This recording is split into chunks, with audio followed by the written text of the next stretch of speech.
RSS ആസ്ഥാനം ഉൾപ്പെടുന്ന നാഗ്പൂർ മണ്ഡലത്തിന്റെ പ്രതിനിധിയും RSS നേതൃത്വവുമായി അടുത്ത ബന്ധവുമുള്ള കേന്ദ്രമന്ത്രി നിതിൻ ഗഡ്കരി കേരളത്തിൽ സ്വകാര്യ സന്ദർശനം നടത്തിയപ്പോൾ മുഖ്യമന്ത്രി പിണറായി വിജയൻ ക്ലിഫ് ഹൗസിൽ വിളിച്ചുവരുത്തി ഉച്ചയൂണ് നൽകിയത് എന്തിനെന്ന് വ്യക്തമാക്കണമെന്ന RSP നേതാവ് NK പ്രേമചന്ദ്രൻ.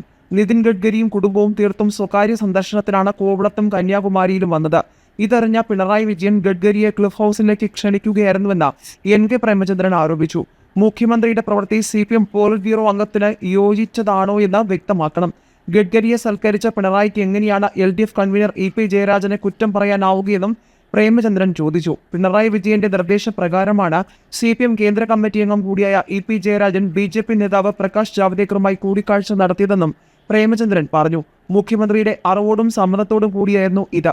ജയരാജനെ ആദ്യം തള്ളിപ്പറഞ്ഞ പിണറായി വിജയൻ പിന്നീട് ന്യായീകരിച്ചത് ഇതുകൊണ്ടാണെന്നും അദ്ദേഹം പറഞ്ഞു. പ്രകാശ് ജാവ്ദേക്കർ കേരളത്തിന്റെ ചുമതലയുള്ള BJPയുടെ നേതാവാണ്.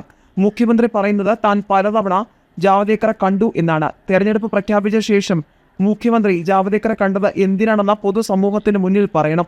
കരുവന്നൂർ സഹകരണ ബാങ്കിലെ തട്ടിപ്പ്, എക്സാലോജിക്, SNC ലാവലിൻ സ്വർണ്ണ കള്ളക്കടത്ത് കേസുകൾ ഇല്ലാതാക്കുന്നതിന് പകരം തൃശൂർ, തിരുവനന്തപുരം സീറ്റുകളിൽ BJPക്ക് പിന്തുണ നൽകാനുള്ള അടവ് നയത്തിന്റെയും ഡീൽ ഉറപ്പിക്കലിന്റെയും ഭാഗമായിരുന്നു ജാവ്ദേക്കറുമായുള്ള ചർച്ചയെന്നും പ്രേമചന്ദ്രൻ ആരോപിച്ചു.